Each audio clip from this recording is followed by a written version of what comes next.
Bonjour, bonjour, bonjour.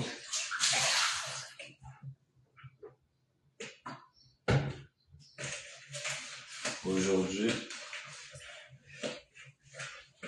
on va parler d'un sujet. C'est pas tout le monde qu'on aime.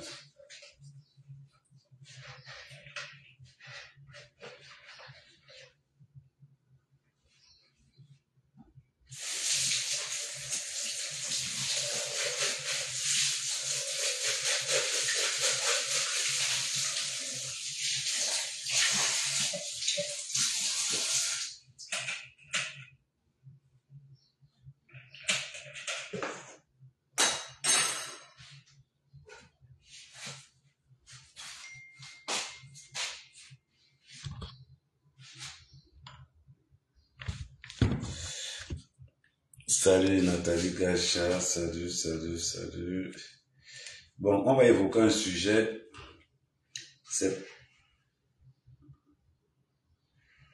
Oui. C'est pas tout le monde qu'on aide. Dans la vie en général, on n'aide pas tout le monde. Ne faites jamais l'erreur parce que vous allez aider les sorciers. Certaines personnes ont choisi.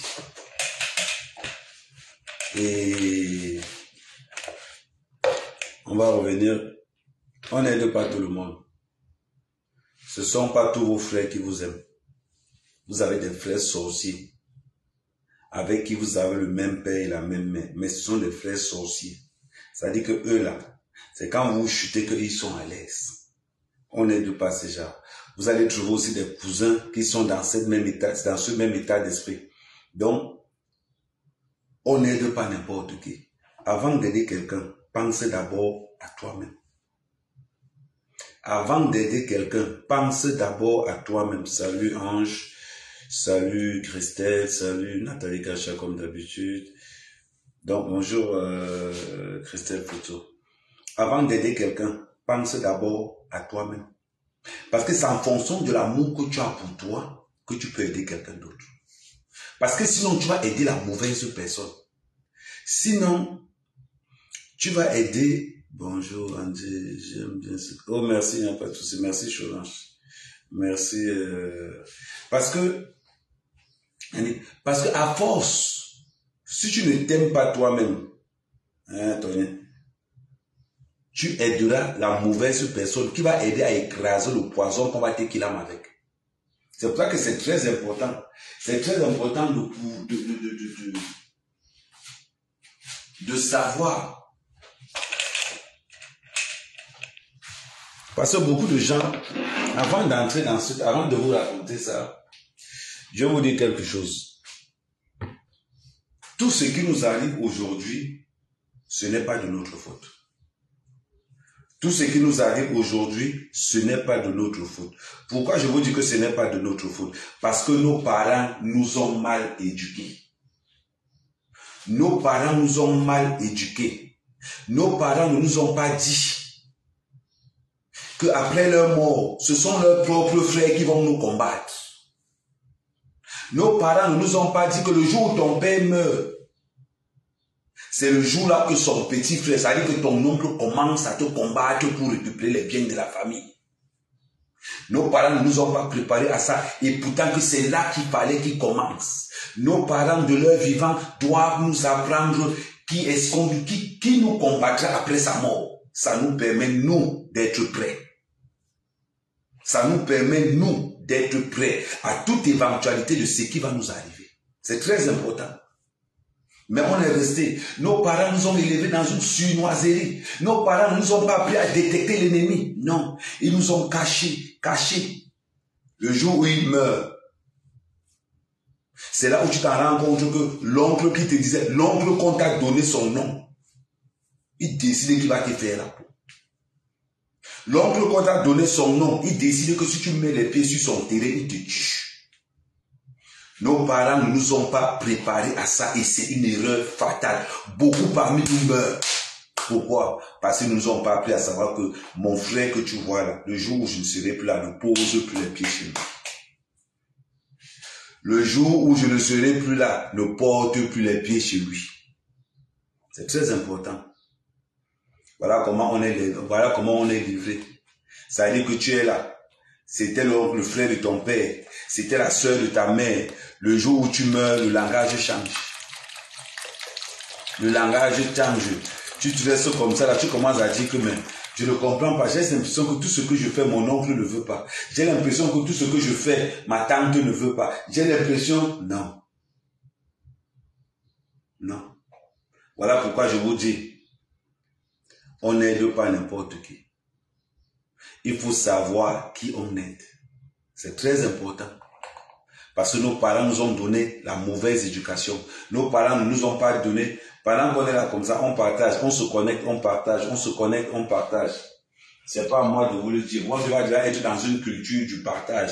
J'aime ce que Ahmed fait, on partage, on reste comme ça, on partage, on partage, on partage. C'est très important pour la communauté.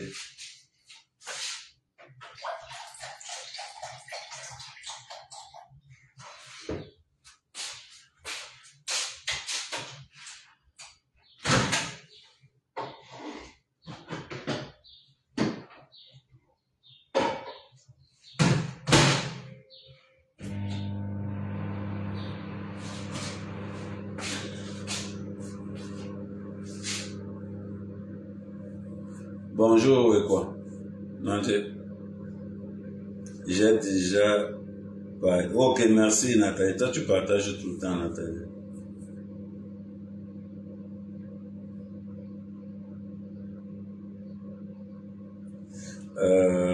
Oui, Eliane. Donc, on continue. 2 fois, tu vis avec tes parents. Il y a l'harmonie totale. Il y a l'harmonie totale. Un beau jour, tu as amené. Tu avais construit dans le terrain familial parce que ton père t'a donné le feu vert. Le jour où tu n'es plus là, le jour où ton père meurt, c'est ton oncle qui vient te rappeler que tu as construit dans le terrain familial. Et que le terrain que ton père t'a donné, ce n'était pas son terrain. Entre-temps, tu as posé tes 2 niveaux. Entre-temps, tu as posé un niveau. Entre-temps, tu as posé ta maison. Ton père te rappelle que Périka, ton oncle te rappelle que mon petit, là où tu as construit là, ce n'est pas le terrain de ton père. C'était le terrain de notre grand-père.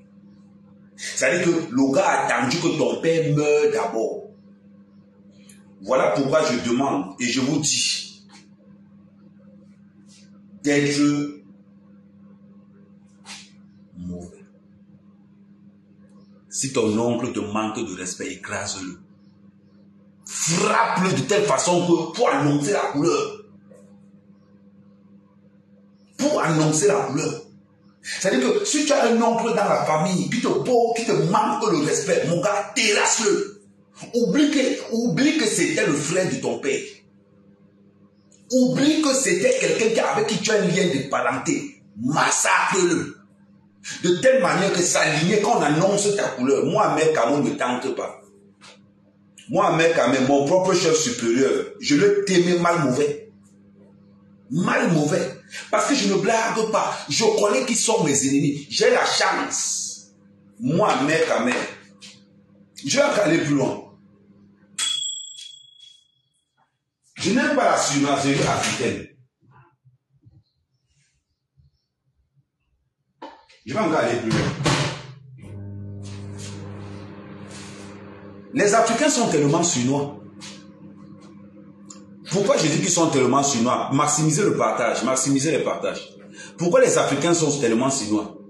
Qui a dit aux Africains que c'est interdit de dire au père de faire le testament? On fait le testament quand on est vivant, avec des témoins. Avec des témoins.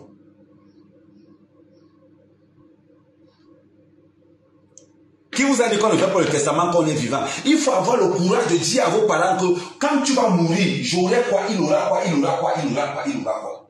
Apprenez à dire à vos parents de faire le testament quand ils sont en santé. Aujourd'hui, c'est devenu quelque chose de... C'est devenu quelque chose, on dirait que c'est malhonnête. On a l'impression que c'est quelque chose d'absurde. C'est des tabous. On ne doit pas parler du testament du père. Parce que sinon, c'est la malchance dans la famille. C'est comment? C'est comment? C'est maintenant que vous devez parler du testament de votre père, de son vivant. Et je vous rappelle une chose. Quand vous parlez de ça, enregistrez. Aujourd'hui, enregistrez. N'attendez pas quand le père va mourir, que vous allez commencer que non, l'autre maison c'est pour moi, bam, coup de poing, bam, tribunaux, tac, tac. Non, on pose ça là, clair. Clair. Je vais vous raconter une histoire. Je vous prends tous les cas de ma famille. Et les histoires que je vous raconte des histoires personnelles. Je ne prends pas les histoires des autres. Quand ma mère est morte,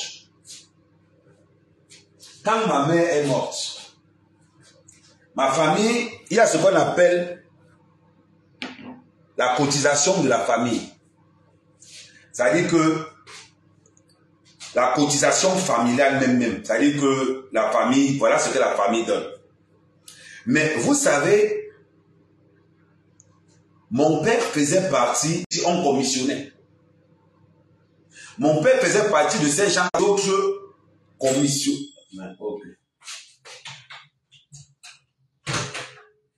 Voilà. Mon père faisait partie des gens là qu'on commissionnait. Ça veut dire que les gens là qui sont toujours en train de dire, oh mon petit, va faire ceci. Mon père a perdu son père quand il avait 12 ans. Je sais pas, 12 ans, un truc comme ça. Ouais. Mon père a perdu sa mère un peu plus tard. On a laissé à mon père le cadavre de sa mère. Ça veut dire qu'on a laissé à mon père le cadavre de sa grand-mère, de ma grand-mère. Est-ce que vous pouvez un peu imaginer le mépris? Vous savez pourquoi on a laissé à mon père le cadavre de sa mère? Parce qu'à l'époque, mon père n'était rien. C'était un fonctionnaire qui débutait. Je vous rappelle ça, c'était dans les années 70-60. On a laissé à mon propre père le cadavre de sa mère. Parce qu'il n'était rien. Mon père a grandi avec ça. De tous mes frères, je suis le plus dangereux. Vous savez pourquoi je suis dangereux? Parce que je suis le premier que mon père a mis dehors. Moi, on m'a mis dehors quand j'étais en 6e. Mon père m'a mis dehors. J'étais un cas social. Un cas. C'est-à-dire que pour qu'un père puisse mettre son fils dehors, c'est que c'était un cas social. J'étais dangereux, le feu sort. Et pourtant que je ne manquais de rien. Mon père a grandi avec tout ça. Qu'est-ce qui se passe? Mon père a fait sa première erreur. La première erreur de mon père, c'était de faire quoi? De croire que ses cousins sont ses amis. Qu'est-ce que mon père a fait comme erreur? Il a payé un quart. Il a donné ça à ses cousins. Donc son père méprisait ma mère. Je vais vous raconter une histoire que mon père nous raconte souvent. Mon père me dit qu'à une époque, quand son père était mort, sa mère a fait l'huile de palme pour aller vendre dans un marché qui est à 10 km de là. Vous savez ce qui s'est passé? L'oncle de mon père a récupéré le bidon d'huile de ma grand-mère, a remplacé ça par ce qu'on appelle en Bassa le sous-souris.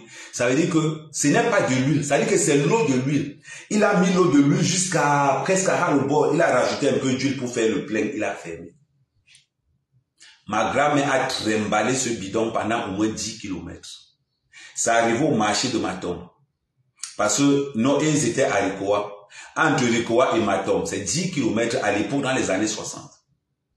C'est pendant que ma grand-mère est en train de vendre l'huile que le monsieur constate que ma grand-mère est en train de lui vendre l'eau jaune là.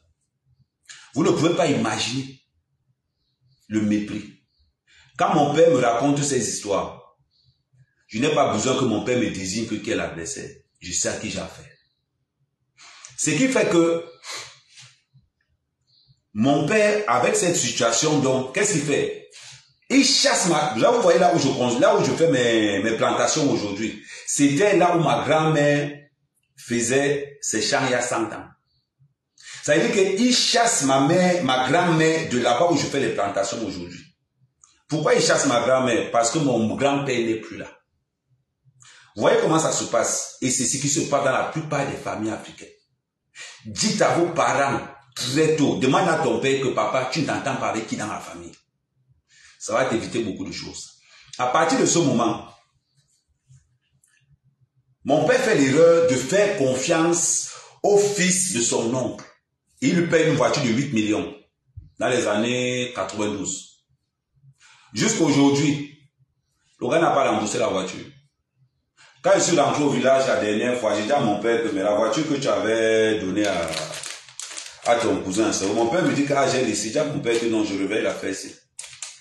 Mon père me dit que non, oh, il faut laisser. J'ai dit à mon père que la voiture, le gars que tu as payé à 8 millions, il va rembourser le gars là. Prévenir vaut mieux que guérir. Frappez tout pendant que vous avez encore temps. Les amis, les ennemis de ton père ne vous feront pas le cadeau. Voilà donc comment je déclenche la guerre. Malheureusement pour lui, il vend nos terrains. Parce qu'il ne pensait pas que... Vous savez, je vais vous dire quelque chose encore. Je vais encore aller au-delà. Vous allez comprendre beaucoup de choses. Pour vous dire qu'on n'aide pas n'importe qui. Vous voyez, résultat de course. Mon père a aidé son cousin qui aujourd'hui le combat et le manque de respect. Mais sauf que le cousin ne s'attendait pas à ce qu'il y aura un gars qu'on va appeler Ahmed Kamer qui va débarquer. C'est très important l'histoire que je vous raconte là. Il ne savait pas qu'il y a un gars qui va appeler, qui va arriver qu'on va appeler Ahmed Kamer, qui sera son neveu, mais qui sera 1000 fois plus méchant que tous mes frères lui. Parce que ce que j'ai croisé dans ma vie, ce que j'ai croisé dans mon aventure, ce que j'ai croisé dans le désert, ce que j'ai croisé en France a fait de moi quelqu'un d'autre. Je suis capable de killer quelqu'un pour mon propre intérêt. Je n'ai pas de pitié. Parce que je n'ai pas le même cœur et le même ressenti que mes autres frères qui sont restés en Afrique. La France a fait de nous des monstres. La France a fait de nous des vampires.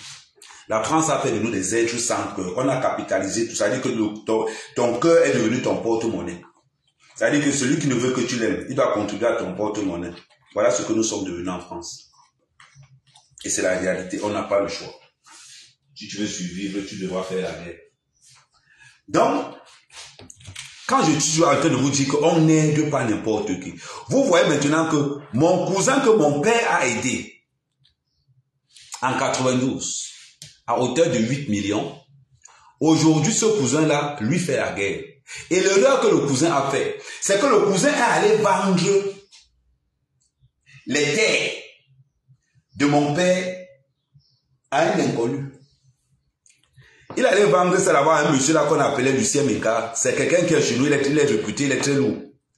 Il est très très lourd, un monsieur qu'on appelle Lucien Menka. Voilà donc comment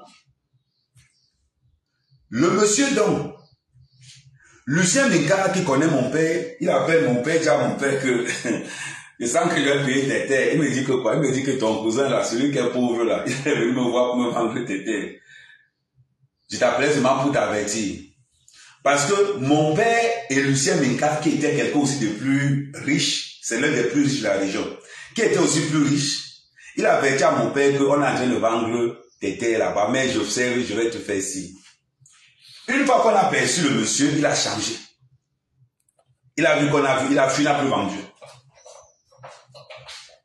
Et le monsieur, c'est qui il a vendu le terrain. Quand je me suis installé, le monsieur, c'est qui partagez le live. Le monsieur, c'est qui il a vendu le terrain. Quand je suis arrivé, quand j'ai commencé à faire mes champs, il a vendu au monsieur 2 hectares. Quand j'ai commencé à faire les champs, le monsieur est venu me voir. Le gars s'est mis à genoux. Il me dit que pardon, je ne veux pas le problème. Pardon, je ne veux pas le problème. Je te présente. Parce que moi, quand vous allez investir en Afrique, je ne vais jamais cesser de vous le dire. Quand vous allez investir en Afrique, même dans votre propre famille, ne faites confiance à personne. Même à ton propre frère, même père, même mère, ne le tourne jamais le dos. Ne le tourne jamais le dos. Ne tourne le dos à personne quand tu fais les affaires en Afrique. Les gars veulent ta mort. Ne blague pas. Même mon propre frère, même père, même mère, je ne peux pas lui tourner le dos. Je ne peux pas. J'ai pour intérêt à créer un climat pour que tout le monde puisse trouver son intérêt. Mais je ne confondrai pas ça et tourner le dos. Donc voilà comment le monsieur qu'on avait vendu nos terres de l'autre côté arrive, il vient me voir, il me dit que je sais qui tu es. Le gars me dit que j'ai entendu que tu aimes les problèmes, le feu sort. Il regarde comme ça, il dit que bon, tu sais ce qu'on va faire. Il me raconte donc comment on a fait pour lui vendre le terrain, les 2 hectares. Je reste comme ça là, je lui dis que bon, pour l'instant, je te remercie d'être venu me voir. C'est son frère qu'on a vendu de l'autre. En gros, ils ont fait comment? Parce que chez nous, on a des forêts énormes, immenses. Donc quand il vient me voir, il sait déjà qui il a fait. Il sait que lui là, il n'est pas venu pour blaguer. Parce que quand tu ne viens pas pour blaguer quelque part, ça se sent. Quand tu ne viens pas pour blaguer quelque part, on le sait dans ta façon de faire. On sait que lui là. Parce qu'un comme moi, je suis prêt à dire que quelqu'un fait l'erreur, je le t'aimer. Il dit, sur mon champ de plantain, quelqu'un fait l'erreur, je le t'aimer. Direct. J'utilise n'importe quel moyen de t'aimer. Voilà donc comment, qu'est-ce qui se passe donc. C'est-à-dire que le cousin là, il va voir notre chef supérieur. C'est un monde comme moi, un chef supérieur. C'est-à-dire que c'est le chef supérieur qui va voir. Il se plaint au chef supérieur. Quand je colle mon chef supérieur, il dit que non, range le problème là. J'ai dit, range le problème là. Je dois d'abord son chef supérieur comme ami. Maman, quand mon chef supérieur, j'ai vu que non. Mais le chef supérieur ne sait pas que tout autour de lui, j'ai mon équipe installée tout autour de lui. C'est-à-dire que le chef supérieur ne sait pas que tout ce qu'il raconte dehors, ça revient dans mes oreilles. Vous savez ce que j'ai fait? Dans le grand groupe familial, j'ai envoyé un voice pour dire au chef supérieur que tu n'as aucun respect de ma part. Aujourd'hui, demain, après-demain, tant que ton comportement ne change pas.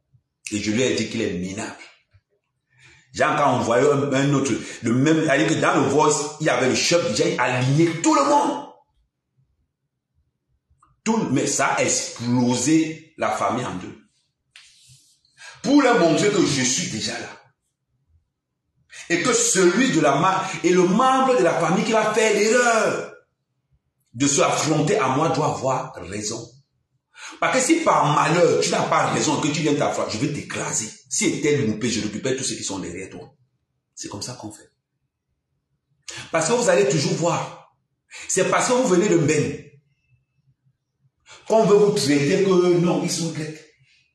J'ai envoyé un message à toute la famille, ça veut dire que du président de la famille, j'ai dit un message violent où j'ai allumé tout le monde. Mon propre père qui me dit que non, il va mettre pour laisser dire. J'ai dit à mon père que tu as fait ton temps. Là, laisse ça de côté. Tu as pensé que ce sont tes frères. Pour que tu sois mon frère, il faudra que ta façon de penser me rapporte de l'argent. Pour que tu sois mon frère, il faut que ta façon de penser me rapporte de l'argent. Ça veut dire que pour être mon ennemi, il faut enlever l'argent de ma poche. Ça veut dire que mon propre frère, même père, même mère, est capable d'être mon ennemi. C'est ça. Ce qui est bon pour toi, c'est ce qui entre. Ce qui sort pour chez toi est mauvais. Ça veut dire qu'avec cette façon de faire, j'annonce la couleur.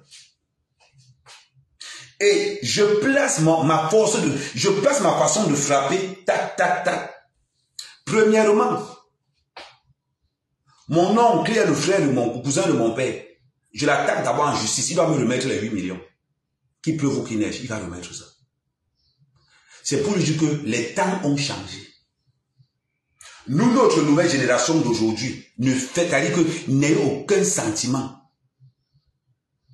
Aucun sentiment. Parce que ce sont les sentiments qui vont vous tuer. Ce sont les sentiments qui vont vous anéantir. On te tuera parce que tu aimes ta cousine, parce que tu aimes ton frère. Il faut être capable de couper ton bras. Moi, je n'ai pas besoin de ma famille. Pour vous dire que je n'ai pas besoin de ma famille, je vais vous dire ce que ma famille a fait. Vous savez combien ma famille a cotisé pour la mort de ma mère? 120 000. 120 000 francs CFA. Une famille qui comporte des cadres. Hein. Mais vous savez pourquoi ils l'ont fait? Ils l'ont fait par mépris. Je vais vous dire quelque chose, même. Je vais encore vous dire quelque chose qui va vous halluciner. Ils ont fait comment? Et ce que je vous dis, ça doit vous servir de leçon à vous autres. Pour que vous ne tombez pas. Pour que vous ne tombez pas là-bas dedans. Ton oncle ne peut être ton oncle que si tu vois qu'il t'apporte du bien. Ça là, il est ton oncle. Un oncle qui te veut du mal, c'est un sorcier. Un frère qui te veut du mal, c'est un sorcier. Combat-les pour protéger toi, tes enfants. Et surtout, n'hésite pas de dire à tes enfants que toi là, mon frère là, il ne vous aimera pas. Quand je ne serai plus là, ne partez pas chez un tel, chez un tel, chez un tel, chez un tel, chez un tel. C'est l'aventure qui a fait de moi ce que je suis aujourd'hui. Au Niger, je mangeais dans les poubelles. Pendant que mon père était cadre supérieur à la Sonnelle de Douala. Ma mère travaillait chez Kungwejima, à la province de l'Étoile. Pendant que je mangeais les poubelles, pendant que je mangeais dans les poubelles au Niger. Ça a fait de moi quelqu'un d'autre. Pendant qu'on traînait dans le désert du Maghreb. Pendant qu'on entrait dans les Ojaks, pendant qu'on entrait dans les bateaux, pendant qu'on épousait des femmes de 150 kilos, pendant qu'on dormait dans les gars, ça a fait de moi quelqu'un d'autre. Ça a fait de moi, vous ne pouvez même pas imaginer. On disait que ça m'a transformé en quelqu'un d'autre. Ce qui fait que quelqu'un qui me prend pour son frère, il ne sait pas ce qu'il y a dans ma tête. Ils ne savent pas qu'ils sont seulement des éléments. Je les considère comme des éléments, pas comme des êtres humains. Ça veut dire qu'ils sont capables de sauter à tout moment. Et c'est très important. Qu'on ne vous mente pas. Ton oncle est ton oncle que s'il peut te rapporter quelque chose. Ton oncle n'est ton oncle que s'il défend tes intérêts. Ton oncle n'est ton oncle que s'il est le gardien de tes intérêts. C'est là où il est ton oncle. Donc vous voyez donc ma famille, ma propre famille a cotisé 120 000 francs, la famille du village là, pour les obsèques de ma mère. Et vous savez à quel moment ils ont donné les 120 000 là, je vous ai dit. Ils ont donné les 120 000 là à la veillée de ma mère. C'est là où ils font une réunion. Bam, ils font une réunion. Ils arrivent, ils disent que, oh bon, vous ne nous dites pas comment on va... C'est-à-dire qu'ils disent que vous nous avez écarté de l'organisation. J'ai dit au monsieur là que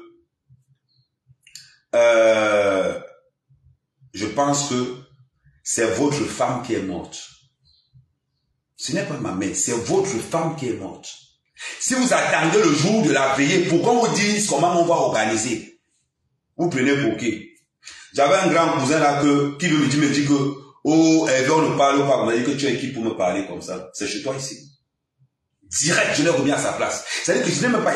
Et mon grand frère, j'avais laissé mes grands frères de côté. Parce qu'en ce qui concerne la sorcellerie, je suis niveau 1. C'est-à-dire que là-bas même, je ne me panique même pas. Parce que j'ai marché dans des endroits, quand il est regardé comme ça, il n'existe pas. J'ai marché dans ces endroits que... il dit à mon frère que laissez ça là-bas. Eux, ils me connaissent pas. C'est moi qui parle là-bas. Pendant que mon père allait de pleurer sa femme dans la maison. C'est là où la famille sort le jour de la veillée pour nous mettre à main 120 000. C'est-à-dire que j'ai regardé l'histoire là, comme ça là.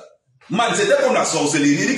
Et j'étais assis avec eux. Hein. Il me dit que non, oh, hein, Hervé, ça ne se passe pas comme ça. Oh, toi, tu as fait il n'y a pas une question de faire de l'eau ou pas. Vous enterrez votre femme comment? C'est le jour de la veillée que vous venez nous donner 120 000. Mon frère, c'est quelle sorcellerie ça?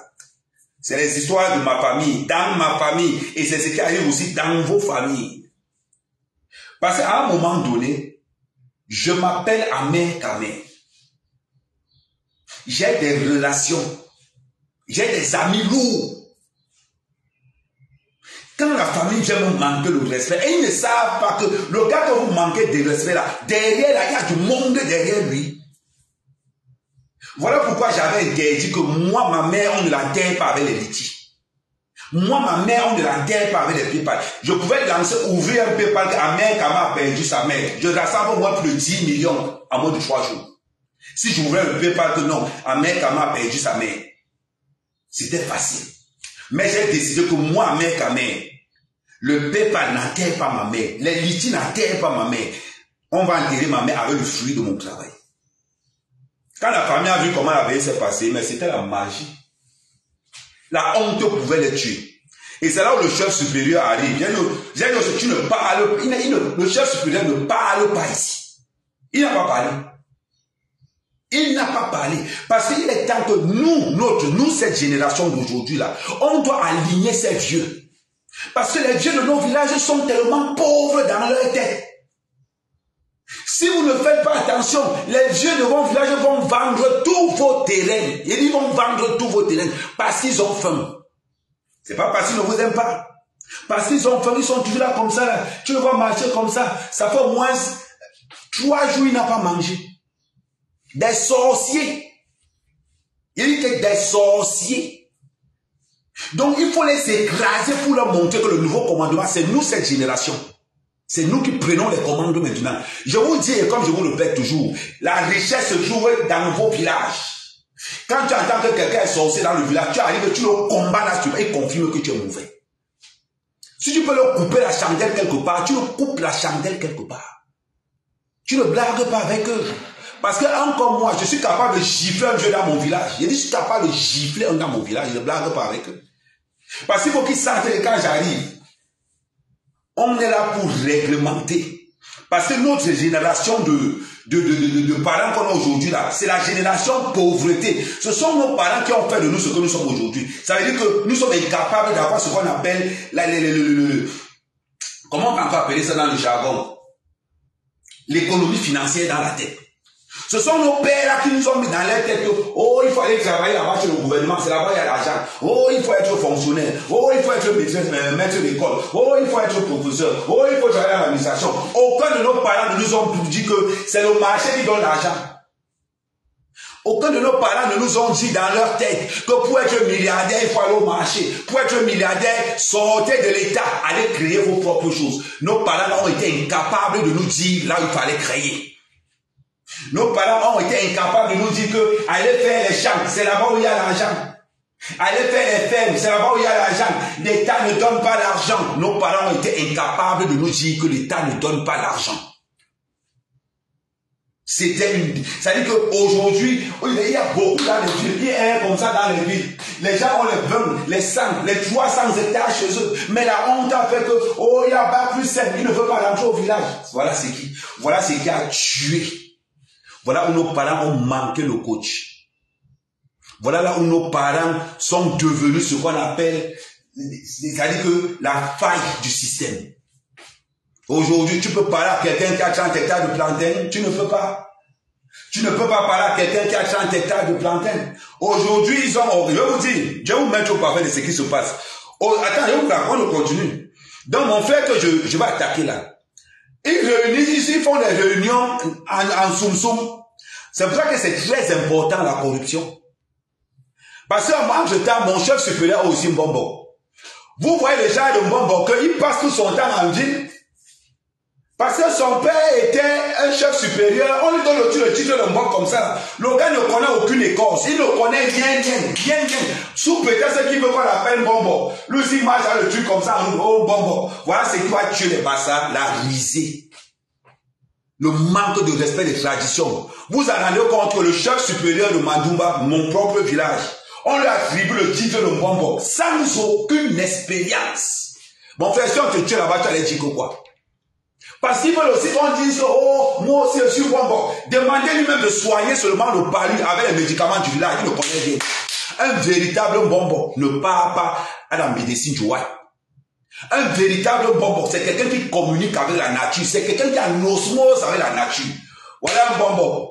Il travaille en ville, il passe toutes ses journées en ville. En un mois, il peut venir au village 2 fois. Voilà les nouveaux Mbombo d'aujourd'hui. Un Mbombo, c'est quelqu'un qui a une osmose avec sa nature. Un Mbombo, c'est quelqu'un qui respire la nature. C'est quelqu'un qui a le poids des traditions. On voit la plupart des Mbombo Bassa, sur 10 Mbombo Bassa, on compte sur les forts, on compte seulement 2. Tu ne peux pas voir que le pied te fait mal. Tu vas voir le Mbombo de mon village, celui qui est chef supérieur, là, tu dis que le pied me fait mal. Il va seulement te dire que, bon, prends le paracétamol, non, ou bien tu vas, voilà ce qu'il va te dire. Le Mbombo du village, mon Mbombo là, celui qui est chef supérieur, il sera incapable de te dire que, écoute, comme tu as mal au pied, attends, je m'en vais dans la maison là, je prends tous mes affaires, tac, je prends la tac. Même moi, mère qu'à mère, qui a fait 2 ans dans le village, que dans mon grand-père maternel, c'était un autre sorcier. J'ai fait 2 ans au village avec mon grand-père maternel qui me disait que non, quand tu vois que c'est comme ça, fais comme ça. Quand tu arrives, tu vois que c'est comme ça, fais comme ça. Quand tu marches dans la nuit, voilà les repères qu'on marche dans la nuit. Quand tu vois ça, tu coupes, tu remets ça comme ça. Quelqu'un qui est comme ça, si tu viens de trouver ça comme ça, c'est qu'il y a un idée semblable qui est passé. Moi, je dis que mon grand-frère m'a appris ce qu'on appelle la tradition de la nuit. Maman, pourquoi il est là aujourd'hui? Celui qui est chef supérieur chez moi là. Je vous dis que même si tu as la tour, il ne sait même pas te dire que va prendre tel lèvre, tu mélanges, tu bois. Il ne connaît rien. Voilà les gens qu'on nomme bonbon, tout simplement pourquoi? Parce qu'il y avait un bonbon dans la famille.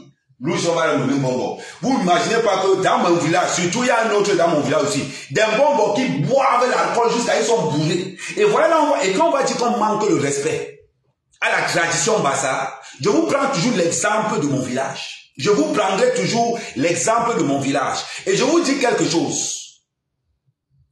Dans mon village d'abord, mon chef supérieur aime bonbon parce que quoi? Par exemple, on appelle ça le fun. Non, je vous entendre que je suis bonbon.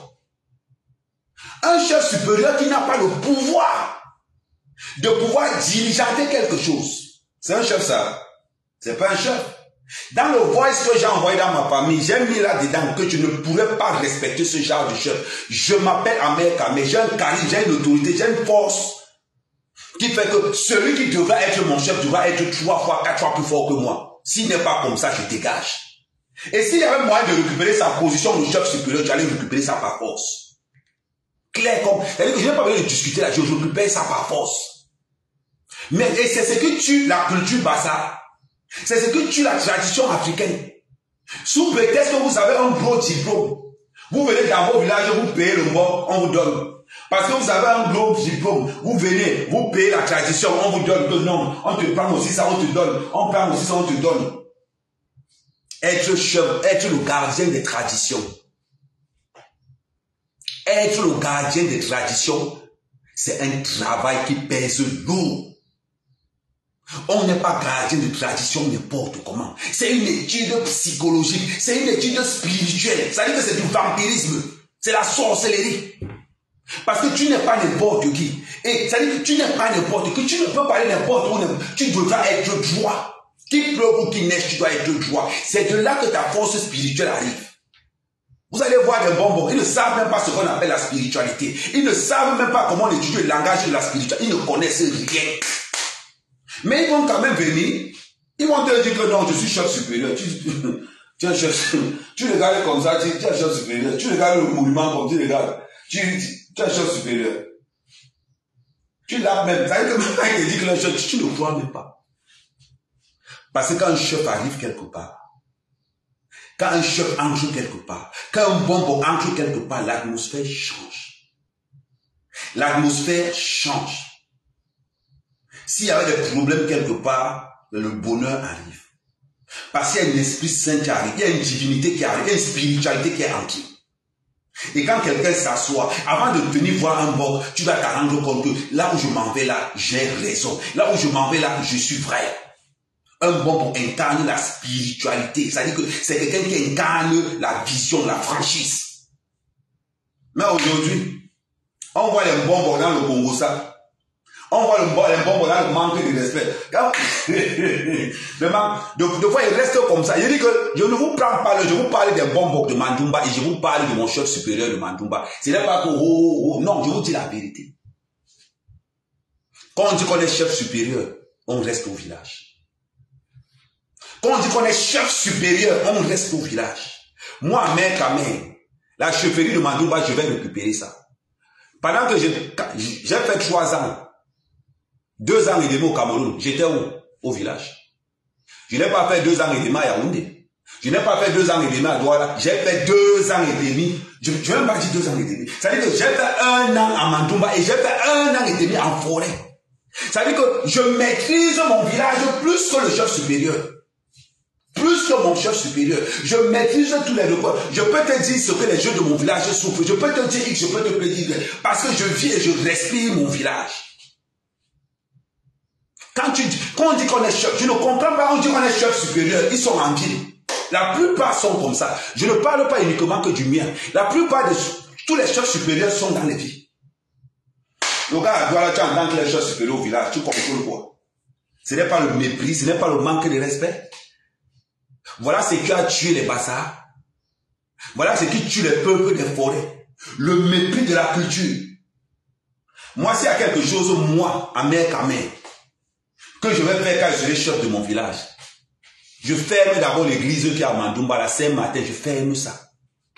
Parce que moi, les histoires de Jésus, Mohamed, là, il n'y aura pas ça dans mon village. Les histoires de Jésus, Mohamed, chez moi, il n'y aura pas ça. On va vous apprendre une autre façon de réfléchir, le développement. Il n'y a pas Jésus dans le développement. Il n'y a pas Mohamed dans le développement. Le développement, c'est mon frère, c'est moi. Le développement, c'est mon frère, c'est moi, c'est l'autre. Allons développer notre village.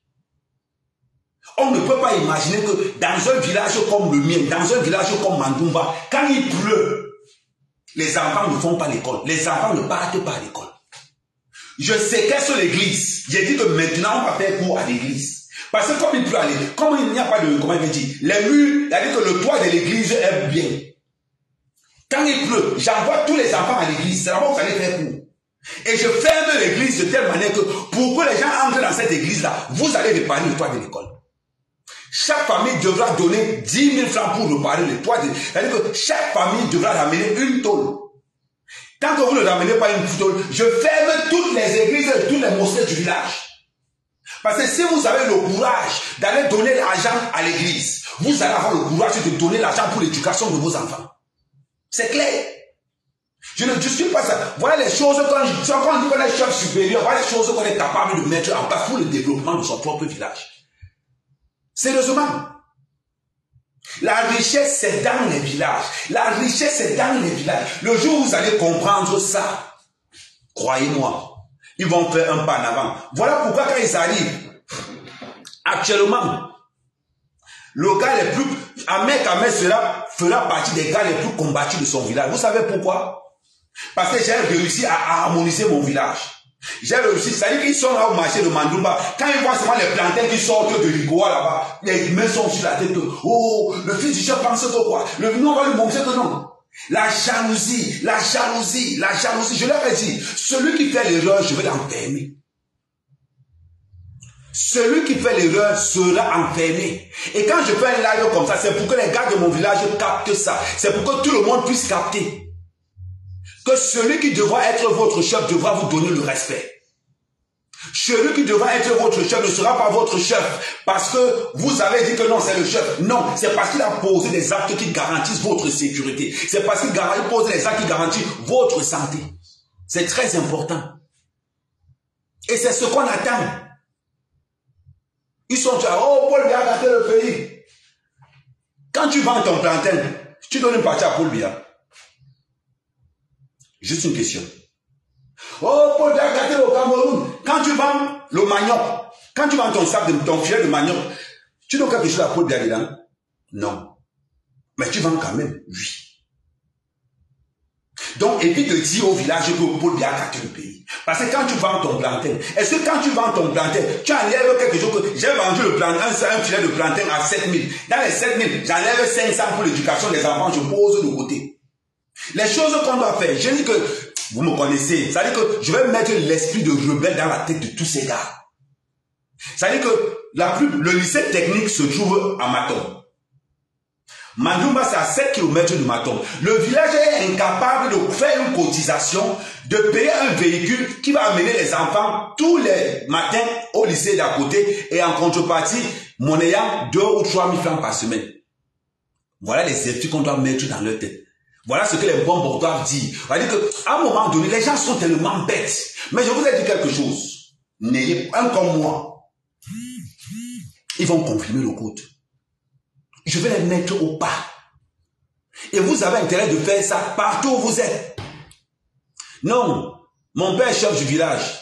Mais à un moment donné, il faut que Goban le touche. Quand tu as un esprit fort qui arrive derrière, vous écartez vous tous. On passe. Et que si on pouvait faire le coup d'état pour être chef du village, c'est qu'il a fait le coup d'état à mon père depuis. Et ça, c'est l'histoire. C'est qu'il y a longtemps que j'ai fait le coup d'état à mon père. Et que c'est une histoire, il connaît. Mon vieux connaît que c'est... Si on pouvait faire dire que non, on détrône le chef, c'est qu'il a détrôné depuis longtemps. Est-ce que c'est une histoire de tout? Il connaît ma façon de penser. Ah non, c'est comme ça que ça se passe. La plupart des gens qui pourrissent nos villages, ce sont nos parents-là qui ont gâté leur vie en ville, qui viennent gâter le village. Eh oui, ils sont avec leur vieille pension. Comment quelqu'un peut vivre avec? Tu ne peux pas vivre avec une pension de 30 000 francs. Tu ne peux pas. Oui, bonjour, Gonon. Tu ne peux pas vivre avec une pension de 30 000 francs. Tu fais comment? Tu es obligé d'être sorcier. Tu es obligé d'être sorcier. Tu es obligé d'aller dans les petites villes de gauche à droite. Tu ne peux pas vivre avec une pension de 30 000 francs. Tu ne peux pas. C'est que tu es sorcier. Voilà comment ils commencent à vendre tous les terrains. Tu entends seulement qu'on a vendu. Je leur ai dit, Amer Kamé, aucun terrain n'est vendable à Mandouba. Celui qui veut vendre le terrain lève le doigt. Tu lèves le doigt. On te prête l'argent. Tu finis, on travaille. Si tu ne veux pas rembourser, on prend ton terrain, on distribue ça aux membres de certaines familles. C'est très important. Voilà comment on axe le développement. Attends, je vais faire mon... Voilà comment on axe le développement. Le développement, c'est quelque chose de très important. Et quand on est en train de développer un village, on enlève les sentiments. Quand on développe un village, on enlève l'esprit de fraternité. On met l'esprit communautaire. Même si je ne m'entends pas avec mon cousin, tant qu'il est important pour le développement du village, on le met dedans. Il y a une phrase de Thomas Sankara, j'ai vu ça l'autre jour. Thomas Sankara dit, le chemin du développement, c'est comme une voiture. Celui qui n'est pas bien accroché, une fois qu'il tombe, on le laisse là où il est, on continue. Si les vieux de nos villages se mettent en route pour que nous les jeunes, nous ne puissions pas être développés, nous les abattons. Nous les abattons, qu'il pleuve ou qu'il neige. C'est le développement du Cameroun qui est important pour nous. Ce n'est pas nous qui avons dit à nos parents d'aller à la fonction publique. Ce n'est pas nous. Nous, on a compris qu'on cherche l'argent. Et on a compris que la fonction publique ne donne pas l'argent. On a compris que ce qui donne l'argent, ce sont nos terres. Ce sont nos terres.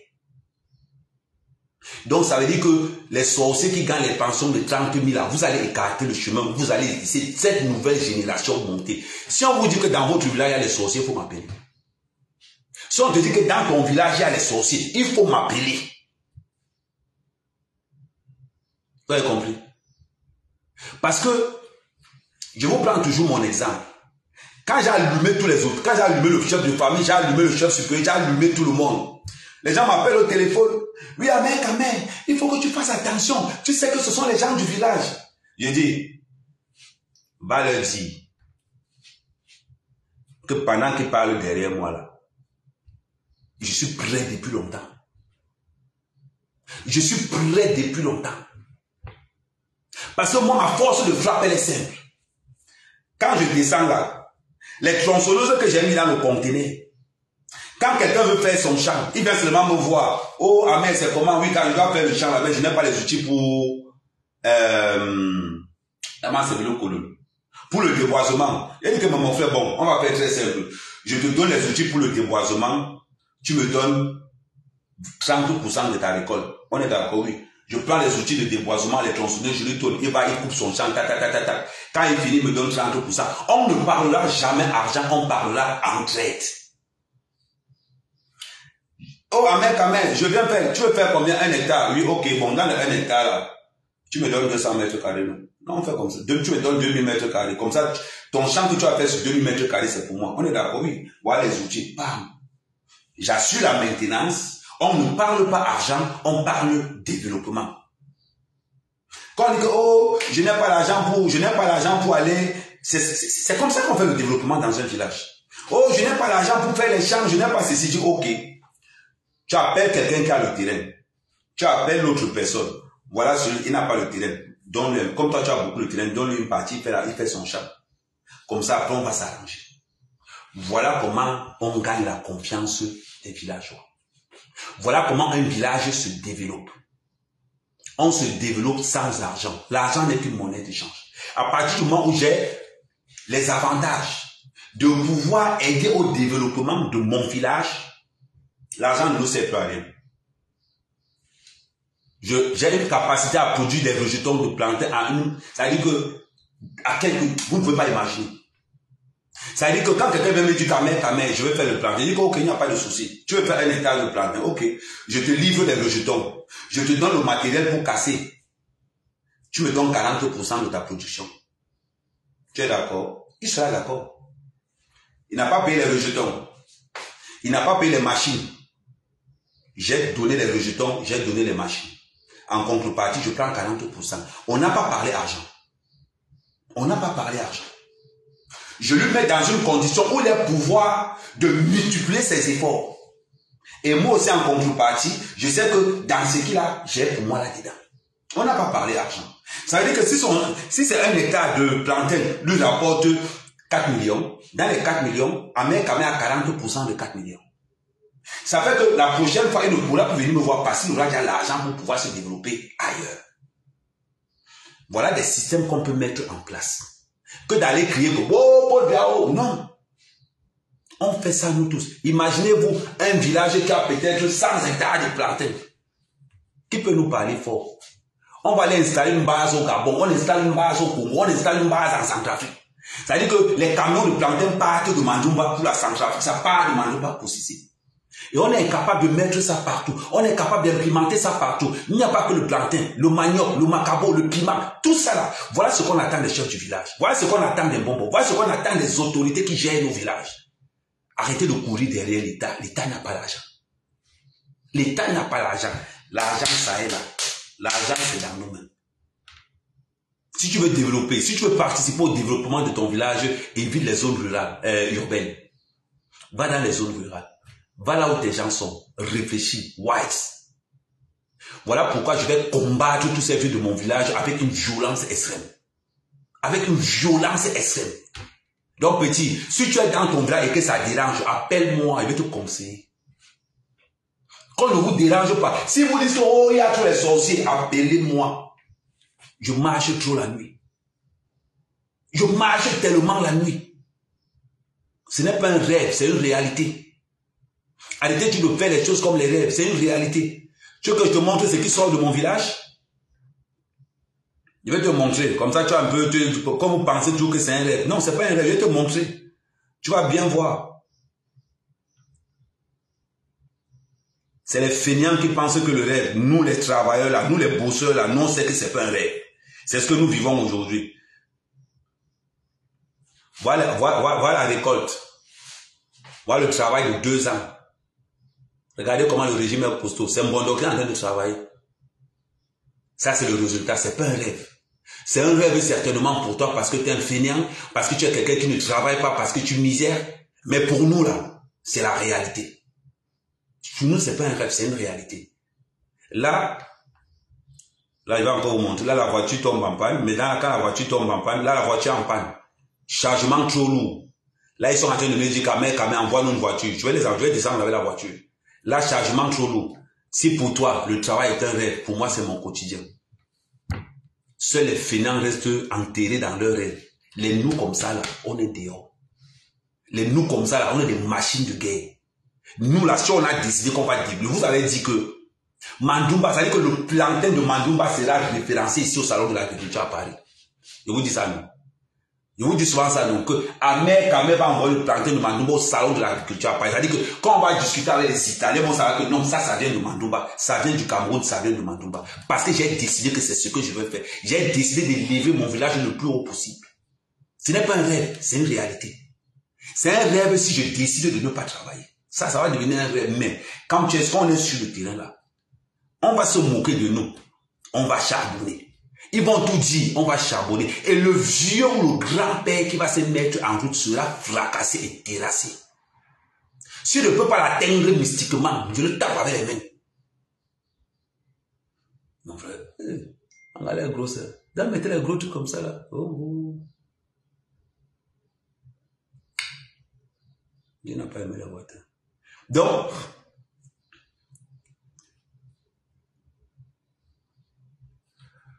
je ne sais pas, pour coloniser, je l'ai colonisé mentalement. C'est-à-dire que ma façon de coloniser, c'est de briser les chaînes qu'il y a dans leur cerveau. Tu as compris? S'il y avait au moins, dans chaque village, il y avait un Ahmed Kamel. Je peux te garantir que c'est que l'immigration va chuter au maximum. Imaginez-vous, moi mon rêve, je vous dis mon rêve. Quand on va parler du lycée de Mandumba, dans chaque table, il y a un ordinateur. Quand on va parler du centre culturel, il fallait qu'on doit le premier centre culturel informatique. C'est-à-dire que dans mon village, dans la bibliothèque de mon village, ça s'appelle les gens de bibliothèque, non, intelligence artificielle à Mandumba. Et je peux dire que dans 2 ans, intelligence artificielle dans Mandumba. Ça là, c'est mon but. Vous pouvez blaguer, non. Vous n'allez pas venir nous blaser que vous venez de me faire. Non, non. On va tout faire. Chacun développe chez lui en mettant le paquet. Ce n'est pas l'argent qui développe, c'est le projet qui développe. Et c'est le projet qui fait l'argent. Quand je dis, je fais. Vous avez vu, non? Quand il y a les gros, c'est les plantains qui sortent déjà. Normalement, mais je vais vous montrer même le changement de Bondo. Je vais vous montrer le changement de Bondo. Vous pensez que quelqu'un peut me parler? Tenez, voilà encore. Tu vois, non? Attends, je mets comme ça. Là, tu vas bien voir. Tu vois? C'est ça qu'on appelle le travail. Ça là, il faut dormir en forêt. Il faut accepter les piqûres de moustiques. Il faut accepter la galère. Il faut accepter les pellicules sur les cheveux. Il faut accepter les 2 jours sans manger. Attends, je vais encore vous montrer une autre vidéo. Je vais encore montrer. Il y a une vidéo que j'aime beaucoup là. Ça là, il faudra accepter ça. Attends, il met le volume. Comment il se lave? Il faudra accepter ça. Comment? Et vous savez, donc c'est comme ça que tu te laves. Il faudra accepter tout ça là. Et aux toilettes, mon frère, ce sont les toilettes comme ça, vous savez. Voilà. Il faudra accepter tout ça. Si tu veux être fort, tu devras accepter de souffrir. Rien n'est job. Pour sortir les gros plantains comme on sort aujourd'hui là, c'est parce qu'on est entré en forêt. On a cassé la forêt. On a travaillé, on nous a volé le matériel. On est resté, on a résisté. Et on est toujours resté là. Voilà pourquoi aujourd'hui les gens jalousent. Voilà pourquoi les gens jalousent. Mais oui. C'est comme ça, c'est ça la force du travail. Et c'est ce que tous les jeunes benguistes doivent faire chez eux. Et avoir de la poigne, avoir du caractère, avoir X, avoir Y. C'est ce que nous attendons de nos frères. Vous avez compris?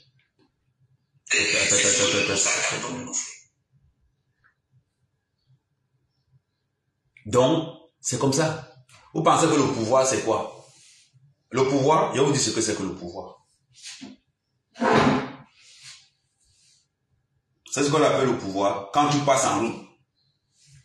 Oh, amen, non, c'est ça le pouvoir. Non, amen, non, gâteau, non, c'est-à-dire que quand quelqu'un reconnaît ton bienfait dans tous les actes, imaginez-vous, tu as aidé 10 personnes dans ton village, 10 travailleurs, je précise pas feignant, tu as aidé 10 personnes dans ton village, ça c'est le pouvoir. Ça veut dire que quand il y a quelque chose dans, même pour être maire, on va venir te voir. Ah, mais on vote qui? Non, on vote personne, on vote nul. C'est-à-dire que même le maire, quand le maire vient te voir, si le maire te dit que ouais, Ahmed, demande aux gens comment on vote, tu as donné quoi? Ok, tu veux qu'on te vote, il n'y a pas de souci, tu as combien? Tu as combien? Dis-nous ce que tu mets sur la table, on voit nous tout. C'est-à-dire que quand le maire vient dire qu'on le vote, il va te demander au maire, tu veux qu'on te vote? Ok, maire, amène-nous 10 millions par terre. On prend. Parce que nous ne croyons pas au gouvernement. Nous ne croyons pas à nos dirigeants. Donc, quand vous venez nous voir pour qu'on vous vote, vous mettez l'argent au sol. On prend. On investit directement dans les plantations, dans les pépinières, dans tout ce qui s'ensuit.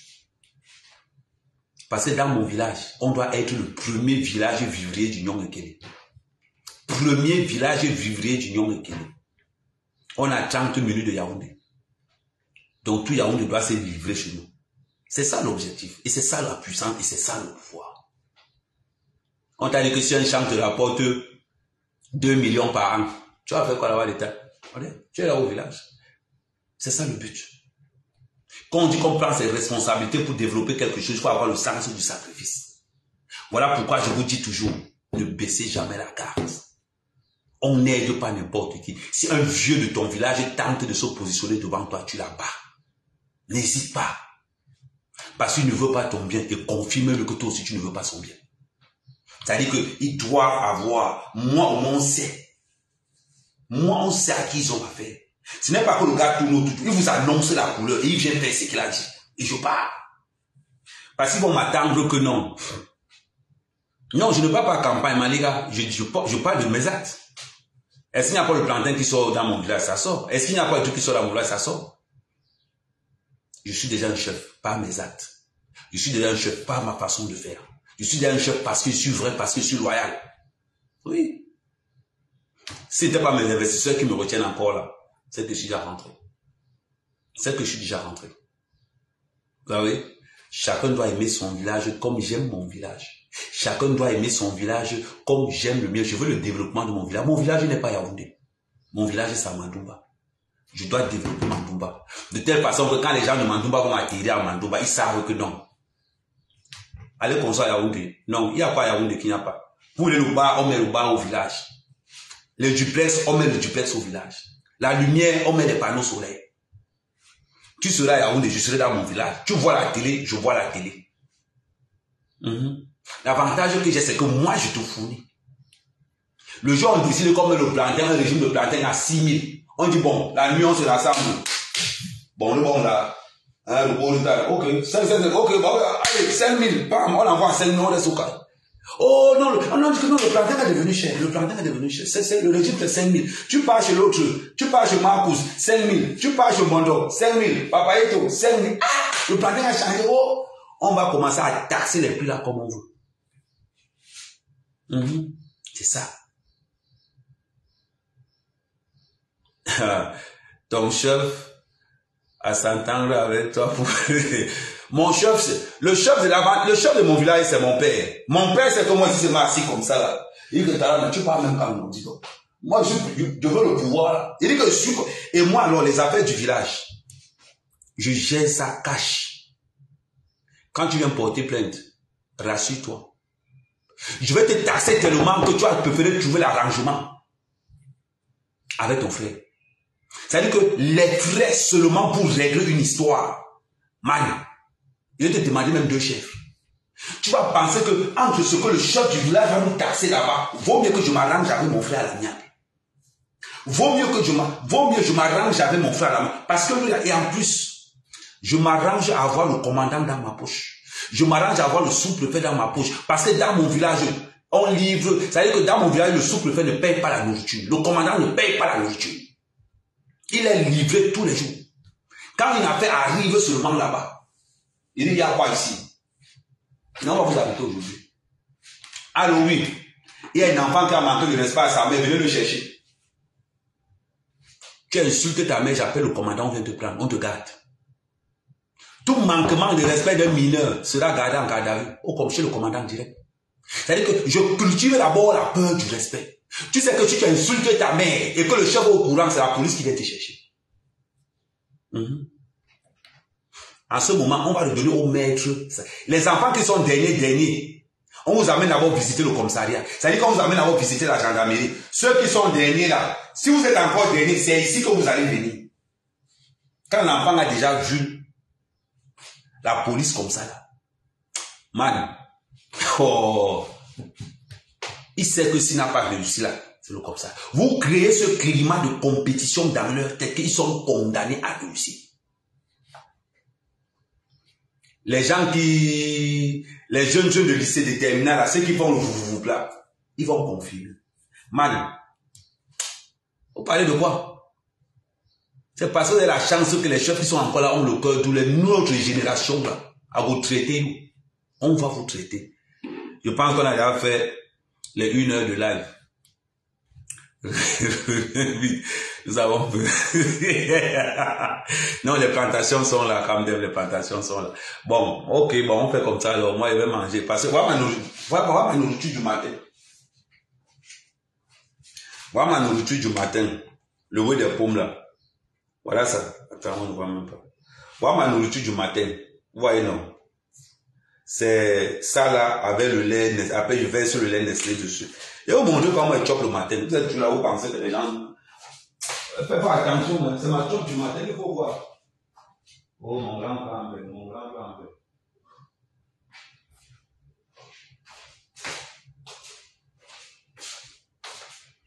Voilà ce qu'elle chope le matin. Ouais, oui, non. C'est ça là. Je chauffe le lait, je trempe ça dans l'eau, je mets là, je coupe avec le lait concentré, je mange, je laisse tremper. Ça donne le poids. Quand il est fini, là quand c'est comme ça, non, attends, je ne sais pas si vous voyez, je vais tourner la caméra, là vous allez voir. Je tourne la caméra. Vous voyez? Vous voyez, non? Quand je finis, je tourne avec le lait. Je mets le lait concentré là. Une fois que je tourne comme ça, mon frère, je dame ça, est-ce que moi pas là-dedans? Ça donne les vitamines. Je me finis de manger, je tourne ça comme ça, je coupe ça avec le lait. Je mange ma chose. J'ai 2 courses que je m'avais allé faire là de chez Shop Pop-Up. Je m'avais fait mes 2 livraisons de chez Shop Pop-Up là. Après, tac, laisse-moi tranquille. Est-ce qu'on a dit que j'ai honte? Regardez ça. Ça veut dire que j'ai une entreprise au Cameroun. Mais ici en Bénin, je livre la nourriture chez les gens. Les gens font les courses et ils téléphonent seulement, ils viennent seulement prendre. Je m'en vais livrer. Les gens font les courses et ils m'appellent seulement, ils viennent seulement prendre, je m'en vais livrer. C'est comme ça. Voilà ça, je coupe ça devant vous, non? Parce que quand je serai riche, je n'aurai plus besoin de faire ça. C'est ça. Ça même. On tourne. C'est comme le couscous, on tourne.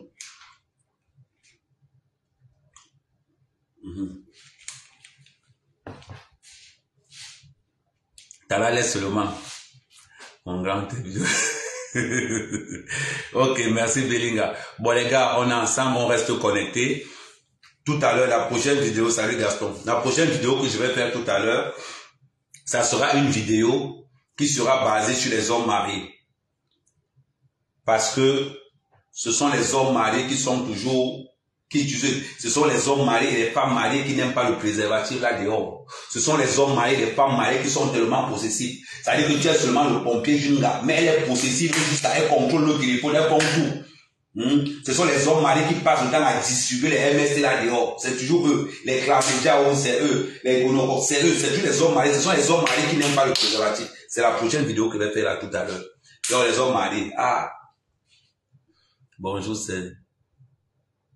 Ok, il n'y a pas de souci, frangin. Donc ça sera la prochaine vidéo que je vais faire tout à l'heure. Mon petit Carbosa est arrivé. Ah, hier, hein. Bon, demande-lui de me, tu as mon numéro de téléphone, demande-lui de me contacter par écrit et il m'explique la situation. Je voulais encore dire quelque chose. Tous ceux qui m'appellent pour les histoires de papier, écrivez, soit laissez un voice. Et c'est en fonction de ça que je vais commencer à vous dire comment est-ce qu'il faut faire. Mon numéro est sur ma page Facebook. Mon numéro est sur ma page Facebook. Merci, à tout à l'heure.